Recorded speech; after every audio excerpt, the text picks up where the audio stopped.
Do we start? We started. All right, so we started.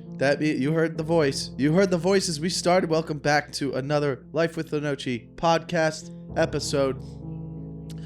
Just checking in with you guys, hoping you guys are all satisfied and doing well. We are coming to you live from Los Angeles. You know, I was kind of not ready, and I started in a way I really didn't want to start, and here we are. And you know, is it that there's too many people here for you? No. It was just kind of.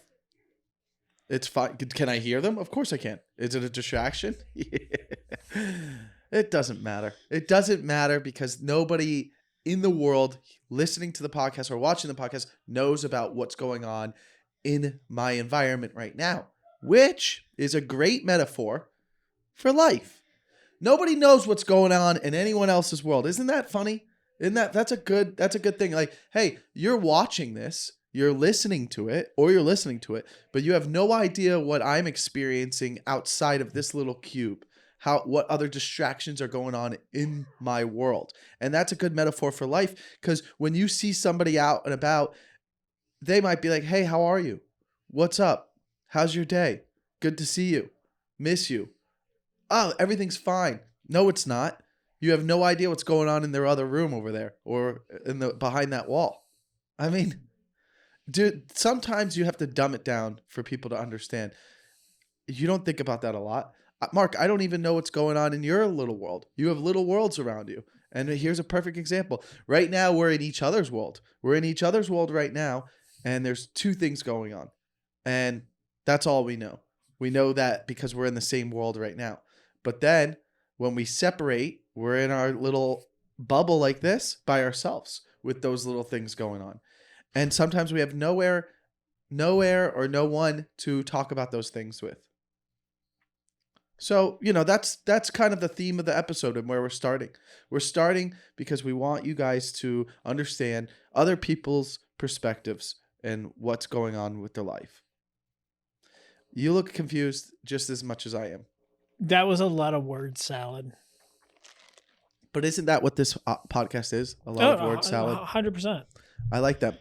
I've never heard that term. Word salad? Just throwing words in the air. You know, there was something I was listening to the other day where it was his name is Mike Florio. He works for PFT, Pro Football Talk on NBC, Peacock, whatever you want to call it. And I watch him a lot. And he's one of my favorite sports analysts to watch. He's a lawyer too. He comes from a law degree, but he obviously doesn't practice law anymore, but he knows about contracts and all the stuff, the legality of things. And he will go off on these rants or talk about something sometimes and use more than 7 words. I have no idea what he's saying. But I love him. He's my favorite. He's also he's something I wish I had a little bit of. Do you ever humble yourself and tell yourself that when you meet someone or you or interact with someone, you're like, "Man, I wish I had a little bit of that." Yeah. But here I am, I'm 38. I'm like, you know, the work it would take for me to adjust who I am to get to even a point in my life where I had a little bit of what that person has. It's almost impossible. That's probably the hardest thing to do, especially the older you get. Listen, if you're like in your 20s listening right now, take advantage of that. It's very easy to adjust your personality right now. It's still very hard, but you have a way easier chance of doing it. Whereas for Mark and me, it's fucking rough. You'll try and then you'll work on it. And then 3 weeks later, you'll be like, nope, let's go back to who I was. Well, I would argue it's taken me almost 2 years to completely shift what I'm doing. Okay, but you're talking about it in a professional aspect. I'm talking about it in a personality aspect. Like, you are who you are and you are what you do. And it would be very hard to adjust what you do. Okay. Like, for instance, not necessarily habits, but like the way you react to certain situations or the way you think about things, your outlook on things, like that would be hard to adjust. Does that make sense? It takes practice and you got to be cognizant of what. You have to be cock. Yes. What? You can't have a little fun?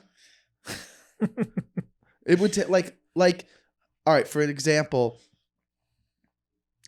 Mike Florio, I bring this up, and I know that most people listening to this podcast probably have no idea who this guy is, and it's not really relevant to the story, but he was talking, and he was able to, they were discussing a thing about how, okay, Lamar Jackson, you know who Lamar Jackson is. He's a quarterback for the Ravens, and I guess afterwards, after they lost a bad game to the Jaguars, and a lot of these young guys, you got to understand, they're 24, 25 years old. They grew up in a time where it's social media. By the time they were 10, 11, all social media platforms were around, right? Because if you're 24 right now, by 2010, you were 10. Everything was invented already. So by the time you can even remember, apps are already going. So just first of all, take yourself and put yourself in a world where I can't even fathom that. Like I think about the world how like I see. All right, listen, there's pre 9/11, post 9/11, right? And then there's pre-internet and post-internet for us. Not that the internet has been around since the 90s when we were kids, but not the way it was when I got to LA and it became on your phone. The access of internet and having YouTube and apps on your phone was like 2010, right? I remember 2011. the exact day the App Store came out on the iPhone. Well, that's crazy. That's a dorky thing to remember. That's your 9/11. That was July 10th, 2008, something like that. Almost July 11th, your birthday. Yeah. How about that? Remember his fake birthday? True love. His fake birthday, July 11th. Now, here's the thing. So, I can't fathom what it would be to be raised in a world where you're like, nope, this is all I know. Okay? So, a lot of these young athletes come from that world. They go on the internet and they read shit, bro. That's one of the things like a coach or maybe a team psychiatrist has to worry about with these athletes now. It's like, listen, Kobe or, Nolan Ryan going back then or Michael Jordan, they didn't like after a game, they talked to the media. The media would record them. It would be some shots of that interview on ESPN, a few news outlets, sometimes it would be all over the country if it was a big player, but usually just local. And then the papers would write about it. And most people would just have to read about a story. But most of us, when I was growing up, I would watch the sports section. I would read like, hey, let me look at the stats. I would always look at the stats. I would look at the standings. Rarely was I reading what was going on. I knew about no drama in any of the NBA. I don't think if I think back to the 90s, I don't think I know any drama stories besides Princess Diana dying, the OJ trial, Bill Clinton. In sports, the Nolan Ryan punching. But that wasn't like that happened. But that was a big thing. I remember it was no. huge. You're misunderstanding what I'm saying. All right. There's no drama stories. What's an ongoing story that's in sports? That's all over now. That would have just been, oh, did you see what happened? That's not like an ongoing thing that is like for weeks now. They're like, hey, there's a problem in the locker room and Nolan Ryan because he got in a fight. That was just like a historic incident that happened. That's like, oh, Michael Jordan put 66 up in a playoff game. It will be remembered forever. But the point is, you had no stories. There was no reality TV. Which is what is attached to sports now. There's a reality TV because there's sports. There's rumors like, hey, do you hear what's going on in Carolina? Do you hear what's going on in Washington? There's all this noise with the owners getting sued and all this, and that's all a part of the Washington Commanders. Yet here they are winning 6 in a row. This is all a story that wouldn't even be possible in the 90s and 2000s. That's kind of fascinating to think about. It's like that's how reality TV started because now we can always know what's going on with someone because of Twitter, Instagram, the TV show, whatever. So that being said, these people grow up in that. They're 24. They are now going on social media and they read stuff. And Twitter's the worst. I've said horrible things about even the people I cheer for on my own teams over the years, on the Dolphins, on the Heat, like being frustrated. So the point of this whole long rant is Lamar Jackson goes on Twitter and he sees something like someone making comments about he's on a contract year. Like he's waiting. He's trying to be one of the highest paid quarterbacks. And when we say highest paid quarterbacks, there's 32 starters. About 20 of them are consistent. 12 are alternating or 4 every year lose a job and don't ever get back in and become backups. That's kind of the rotation of quarterbacks in the NFL. Well, Lamar's trying to be a top 5 paying quarterback. Also, every 3 years, the market adjusts itself. So if you're a top 15 quarterback, at one point or another, in a 4-year span, you should be a top 5 quarterback paid. That's just how the market works, right? If you're a top 15 quarterback, you'll make it. If you do well enough, maybe top 12, you'll do well enough that you can get a contract that makes you a top 5 quarterback, but then that will change in 5 years because other people will cycle and you'll fade out or you won't. So he's in that situation.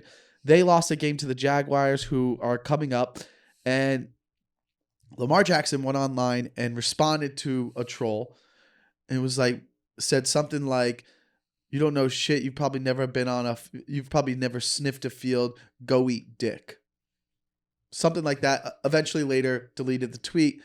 No point of deleting tweets anymore if you're famous, because they're out there forever once you tweet. Now, from the outside looking in, you see it, you're like, ha ha ha, just getting mad. But now here we go, and we have a new situation that's not the same, but is very similar to situations that have happened in the past with social media and people saying things that end up being derogatory that you don't think are. But it's been brought to my attention. Eat a dick is now a homophobic term. And when you sit back and you break it down, you go, I guess so. Because what does that mean? Eat a dick. What's the, so now if you have to break down eat a dick. All right, now we have a title for the episode. What do you break down with eat a dick? Okay, eat a dick now. Okay, say that to a girl. Is that offensive? Kind of still. I think so. Yeah. But a girl they eat dicks. It's aggressive. It's aggressive to say to a woman, eat a dick. But it's what a woman does sometimes, right? I'm not saying they eat, listen, in a heterosexual relationship, every person participates in oral sex. That's the politically correct term, right? I don't even know. Even saying that out loud, if it was in a room with adults in suits and ties and I had to say oral sex, people are going to make... Okay, but still, whatever. I don't know what you would call it. Fellatio? Sure. So eat a dick is the horrible... Eat a dick sounds worse than suck a dick, right? Yeah. Okay, either way. But now if you say to a guy, eat a dick, you're calling him gay? I get the nomenclature of that, but I think the intent there is if you're a heterosexual guy, that's the last thing you want to do. There you go. So then that is the homophobic term. Yeah. So it is, in a way, which I didn't think that. And I don't think Lamar was thinking that either. I don't think Lamar was like, hey, eat a dick. He's not thinking because you're gay or... Well, let me ask you this. On the reverse, if you told someone that was homosexual, go eat some pussy. It just that's the last thing that they would want to do. Sure, but the thing is, it just doesn't sound... It's sometimes the sound of a phrase is what hurts. You're not pretty versus ugly bitch. Yeah.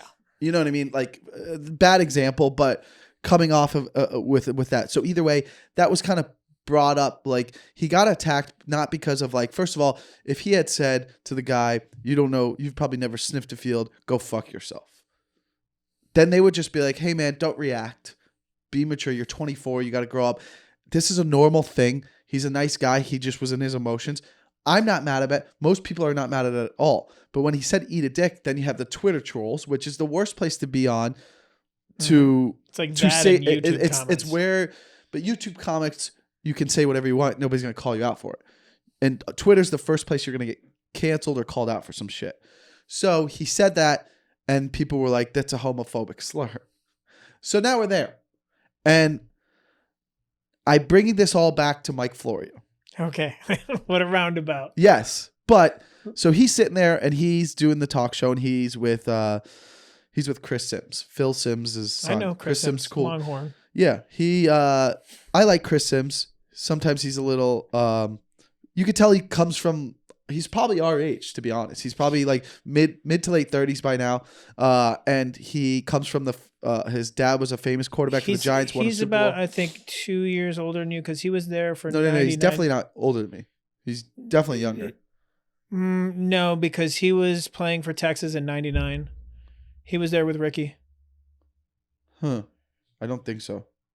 I know Chris so. Sims' age. I know so. Damn. And you're right. He's 42. So He's a Longhorn. I know. So he's 42 years old. So relatively, so we're in the same high school 4 years. Yeah. So same mentality. They're arguing about it. He's like, this is he's not saying that for that. He's just mad, defending it. He goes, and he goes into a little bit of a, again, this is NBC. Mike Florio's very smart, intellectual guy. Chris was like, again, here we go with this cancel culture thing. He goes, this is stupid. It's not, and he goes, that's like saying this or this. He's going on some rant that you could tell is like something that I would probably do quickly without even breaking down a situation and think about it. And he goes, and Mike Florio goes, no, hold on. Let me stop you there. And he breaks it down how I kind of just broke down that term of eat a dick. And he was doing that in the moment off the cusp, right? Cuff. Sorry. It happens. And he was breaking it down and explaining it. And he goes, I don't think that this was a homophobic term either. I just don't think that he thinks logically, but I think that the way he broke it down, he's like, as society, we grow and we learn and we figure things out. He goes, that's something now we could be educated on and go, oh, that is, but it's not something that anyone should be taken down for or whatever like that.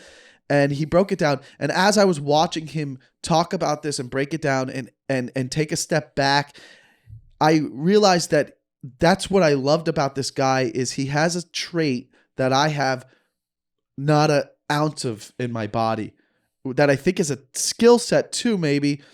Or is it just being highly educated? It could just be like, it's not that like I heard a term that I thought was perfect for me. I'm not stupid. I'm just not smart. That's most of us. We're not stupid. You're not smart. You're not book smart. You're street smart. Yes. That's what that is. Yes. You're not fucking stupid. You're just not smart. Like a smart guy is you're like this guy Mike Florio. You speak to him, you're like, oh, this is a smart guy. The head coach of the Dolphins, Mike McDaniel. You're like, that's his thing. You're like, this guy's a very highly intelligent guy. Whereas most of the other head coaches in the NFL are probably like us. They're like, oh, they're not stupid. Not necessarily meatheads. They're just regular guys. Like nobody's like Mike McDaniel's like this like Billy Bean type evil scientist.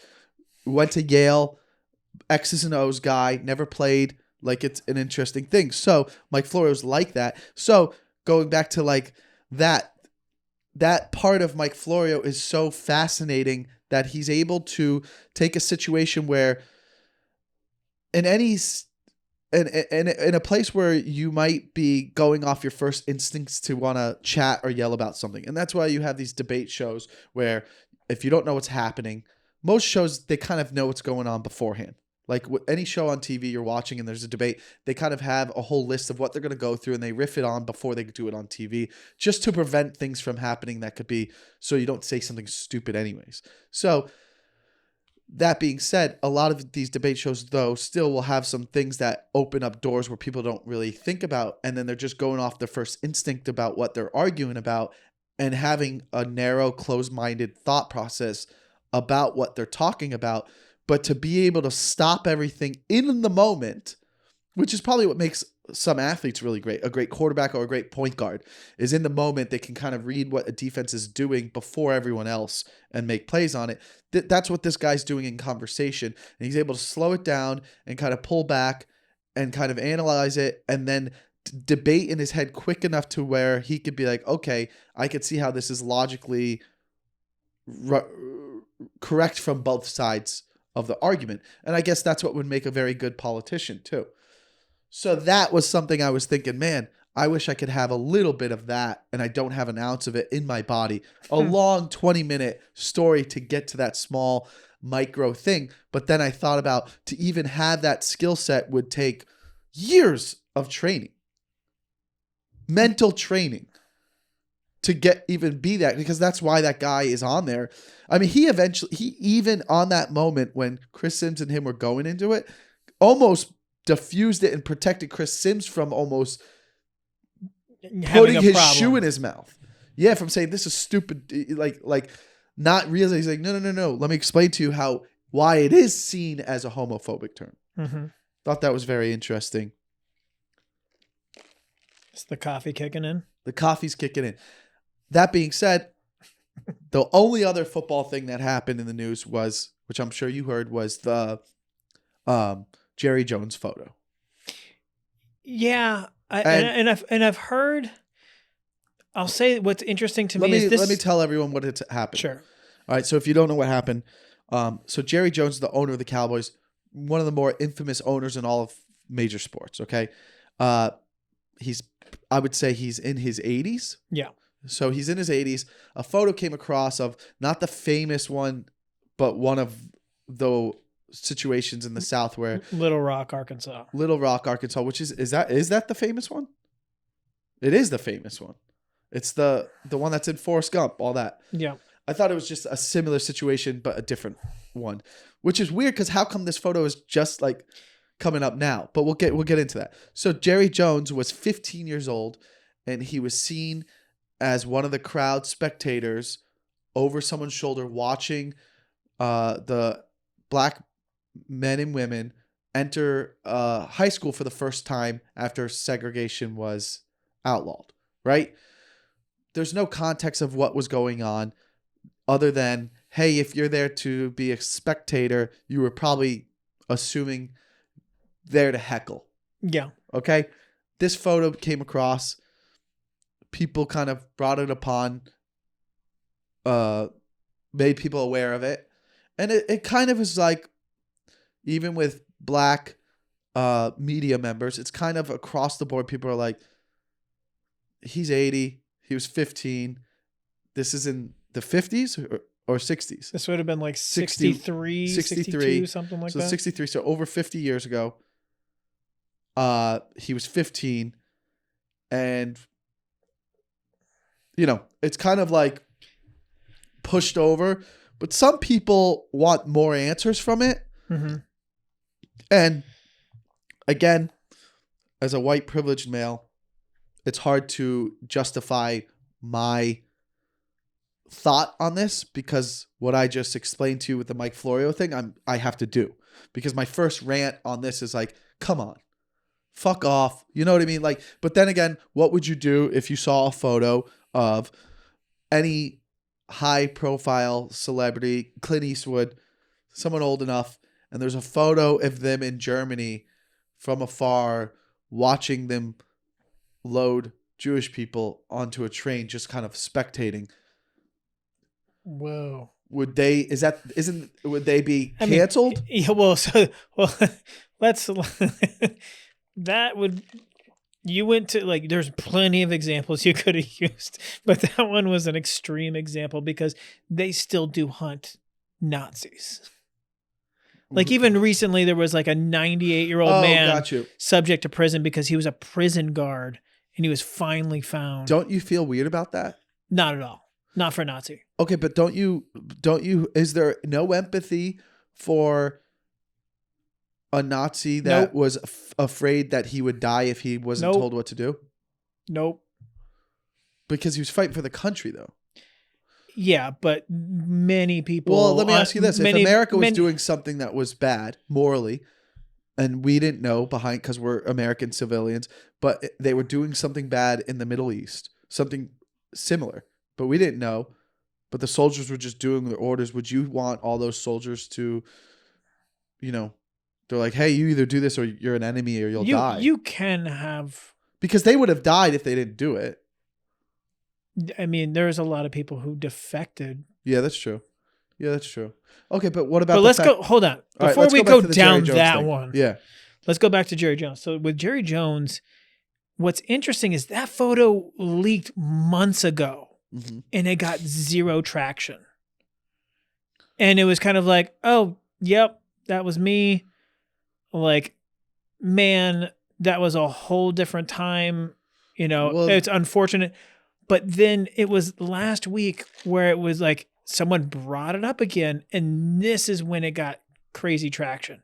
Because it was brought up like February, March. I didn't know that. Yeah, it was brought up a long time ago. But now that it's football season and you're in the 24/7 like cyclone. Yeah. Whereas like it was in the middle of off season. I just think it's because remember Dan Snyder was like, "Oh, I got stuff on everybody, especially Jerry Jones." Like, that's not what he's talking about. yeah, I'm sure there's other things. But But I Dan wouldn't be Snyder says surprised something if like that, one of it it comes was. down to like money, hookers, Yeah. sexual harassment kind of stuff. Listen, all these billionaires do misogynistic things you can't even imagine. Oh, If not, yeah. some of these billionaires could even be involved in some pedophilia shit. And I'm not putting a tinfoil hat on. Yeah. But I do think it's an odd correlation that there are pedophiles that are billionaires. Yeah. That's fucking crazy. Mm-hmm. So is that what motivates them to become billionaires? Well, think about the mindset most billionaires have. Just win at all costs. Sometimes zero morality. But why are you? But I don't think I don't think you grow into a pedophile. No. I think you are born that like anything else. You have a sexual problem that was through trauma. So, but you have pedophiles that are fucking crackheads, and then you have a billionaire pedophile. I guess all aspects of life you have everyone. A billionaire rapist, a poor rape. There's everything. But I guess what I'm trying to say is it seems like there's more than usual pedophiles that are billionaires. As if it inspires them to be successful so they can get away with their secret. Is that not something, I'm not trying to make a joke, but I'm like, is that what's motivating someone to be a billionaire? They're like, I love this sickness so much. The only way I can get away with it is if I'm a billionaire. Like, right? Yeah. Whereas like to be a rapist, a millionaire. I got a funny theory for you, but I'll tell you offline. Okay, either way, going back to the Jerry Jones thing. Yeah. I think that, first instinct, I'm like, listen, would I have been any different in those situations? And I'm being honest. I'm not saying I'm not racist or racist. I'm saying systemically I am racist. I think a lot of us are. And I think that's one thing you have to acknowledge. The way I was raised, you didn't know better. You just grew up in a middle-class suburbs. And it is the way society kind of pushes things on us. But now you learn. Here we are, 38 years later, that things have changed. Would I have been different if I was in a situation where I was 14 and they're like, did you hear what's going on? The first black kids are walking into a high school. Let's go see this. And we would run over and go see this. We don't know what happened, and nobody will ever know. Mm-hmm. That could have been it. He could have been like, yeah, let's go. Or he could have been like, fuck this, let's go. But again, he's 15. You don't know right from wrong. Yeah. I've done a lot of shitty things when I was 15. I probably, we threw eggs at cars. Like, how about that? I mean, I'll try to make this an analogy that is even close. But I remember we used to tie a rope from one mailbox to another mailbox on our street. And we'd sometimes do it in the daytime just to watch cars stop, get out, and untie it. And I used to do duct tape, but face it upside down. Sure. So they'd just run over and just But that was funny. And we would sit in a tree and watch we didn't know. We just we're like, hey, this is good. Now I know not to do that. I obviously. But I just think that first observation of this, I'm like, also you're 15, you were born in the 50s. I'm not saying it's right, but you were raised in a world where everybody's, this is how we were raised. That this is different, right? This is different. It's almost like, I guess you could say we're raised in a world where transgenders is confusing for us and we're still learning about it. Like if somebody was like, hey, oh yeah, when I was 15, how about this? Yeah.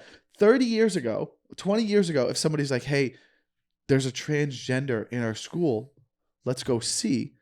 I very well would have been in the picture of a bunch of us watching her walk into the school and been like, Yeah, and nice tits, and said something inappropriate, I would have said something because I was a class clown. I would have like said something to get a rise out of the people around me. I'm not saying Jerry Jones did that, but I would have like said something to be like, this is funny, this is weird, right? And then that wouldn't look good today.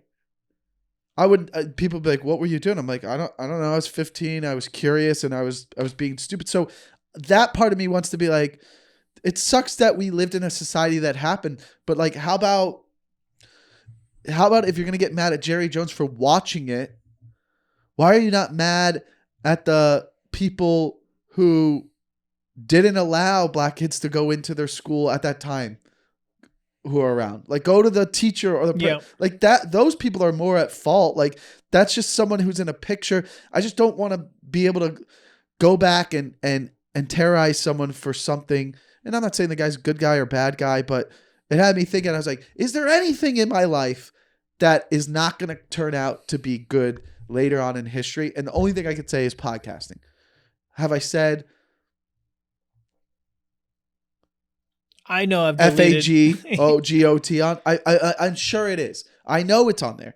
And I didn't say it in a malicious way. I said it for the shock value and for joking. Mm-hmm. And if that's what takes me down, so be it. But also, I was doing it in the context of showing how comedy is still funny in a shocking way. And maybe people will be like, well, you shouldn't be doing that because it creates hatred. Maybe. But I also have said it before on stage, and it's gotten a laugh from 1,000 people. So there is some sort of humor there where if we're in a church of comedy, some things that are inappropriate are funny. And that's why it is. So yes, do I have things that will probably not play out? Saying that word, saying the R word, which if I said to someone, you are... I still use that word. If I said to someone, you know what, you've not mentally progressed the way I have. That's just the definition, but that's not offensive. So that's where I get confused with that word. Yeah. I understand the N word. I understand the F word because it's like these words were used for hatred. Yes.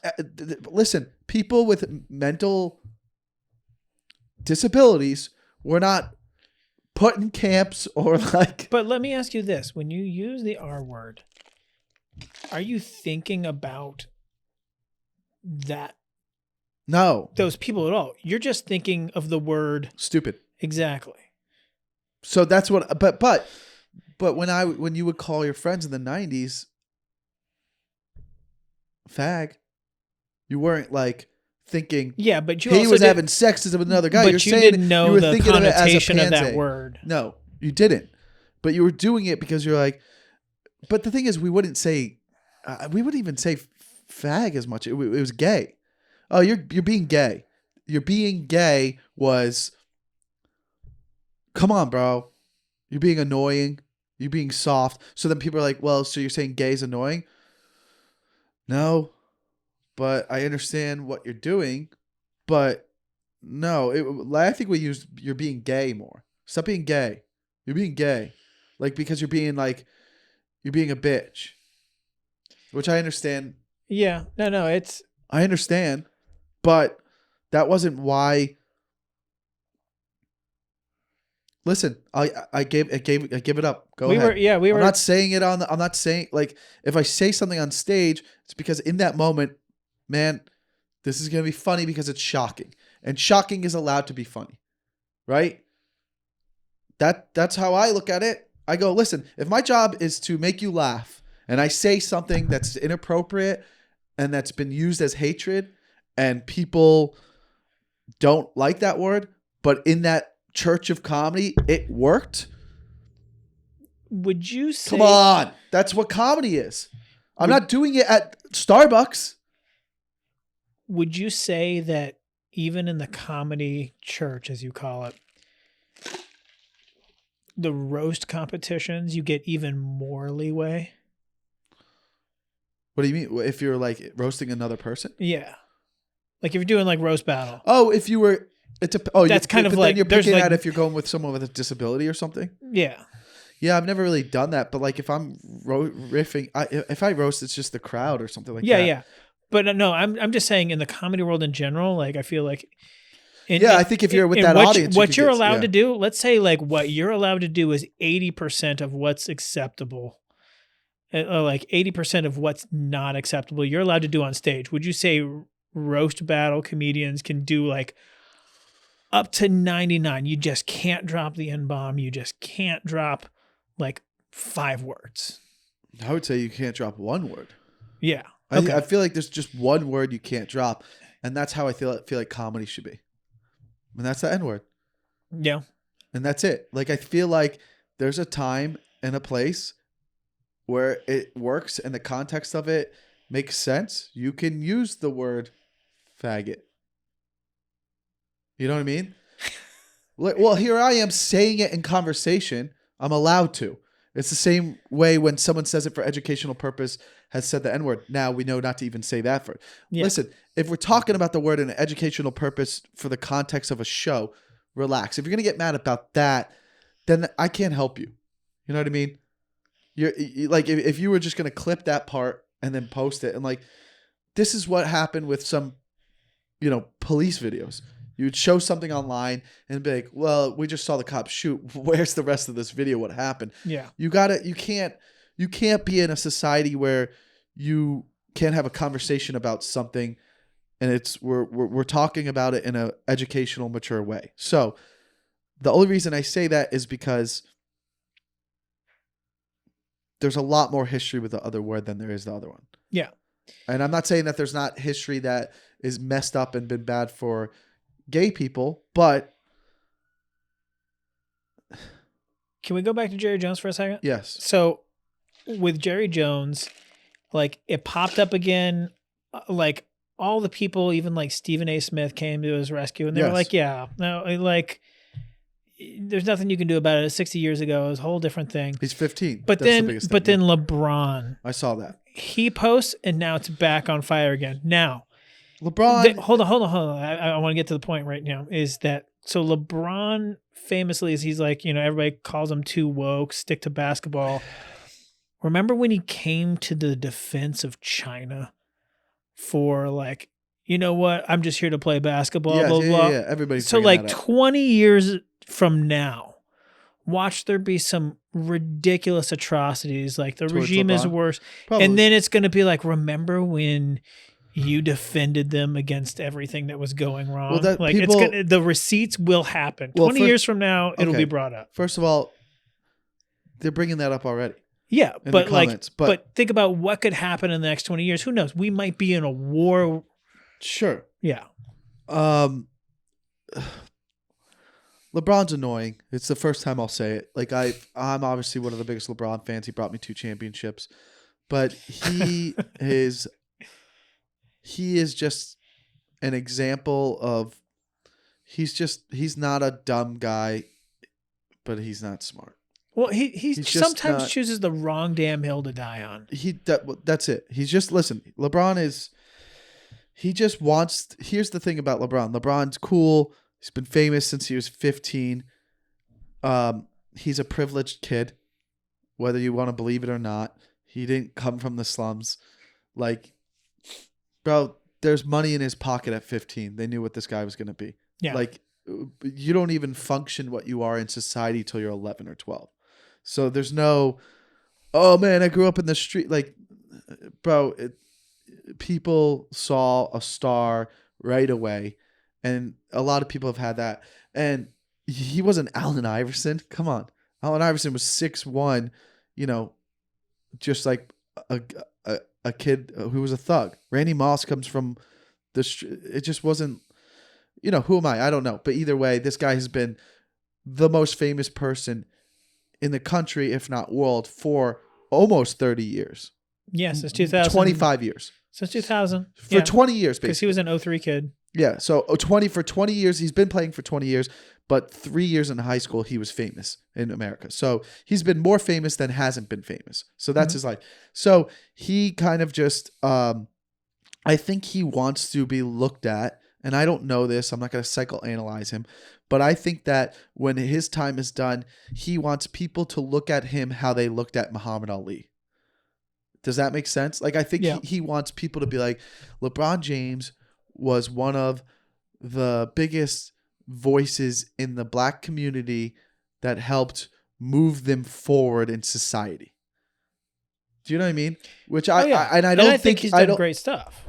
Sure. I think he's done great stuff too, but I don't think that's whatever. I don't think that's who he, I could argue that there's plenty of other people who are that way more than him. And I'm trying to think as I speak, but, you know, Kanye. Oof. You know, I don't know. Oh, this is just a mess. This is just a goddamn mess. This popped up. I plugged it back in. I unplugged it, and then fucking something started playing. Either way, the closing thought with that is I think LeBron just wants to be a guy who is looked at that moved black people forward, which I think there's people who've done way more than he has. I understand he opened up a school and used his money, but I just feel like that's what he wants. So he always feels like he has to say something when it comes out about race. Well, and I feel like that's been somewhat recent. I don't think he used his star for anything until like 2016. No, I mean, he was outspoken about the Clippers guy, the owner. But we're talking like 2015. That's what I'm saying. He almost had 15 years in the league. I think it was here's what happened. Ever since he did the I'm going to Miami thing, and that was a bad press thing, he like flipped it. He was like, all right, I got to use my power for good. Yeah, maybe. Yeah. And because that was a bad image for him, but I don't know. I just think that it's annoying for him. He wasn't attacking. I get what he was saying. He was like, I'm not here to take Jerry Jones down. He goes, I just want to know why you guys didn't ask me about that, but you asked me about Kyrie. And the argument is because Kyrie was about basketball, and it was a guy you won a championship with. Mm-hmm. And the Kyrie thing is stupid too. He shouldn't have been in trouble for dumbingly posting something like, what about Amazon? They're selling it. That's the whole other argument. Like, why are you going to get mad at them? Why is if it's such a bad thing, then hey, Amazon, take it off. Yeah. Like, oh, you can make rules. It's not of freedom of speech or whatever to sell anything you want on Amazon. You know what I mean? So take that down. Like that's why it's dumb to go off of. Go in there and look up every single person that's actually bought the book. Go after them. Yeah. So that's why that's stupid. Do you have a clip today? A clip? I don't. I mean, we're just not there. We just did. I had some emails to go over. I got a couple emails from a kid that I thought we should talk about. He'll stay anonymous because he was a little drunk, but we don't have time. But we'll do it next week. Just remind me. And, more of a serious episode. Not so many clips here this week. But, Matt will do his thing. I don't know how he'll make his clip. But, maybe not so comedic this week. No, but there's some fun rants in there. We'll see. We'll see what he does with the beginning stuff. It was just a lot of word salad. So, remember, guys, like and subscribe. You could always contact the podcast with the email, lenoci.michael@gmail.com. And we look forward to hearing from you guys. Comment in the comment section. Help the algorithm. Please keep watching, and we'll see you next week. Bye.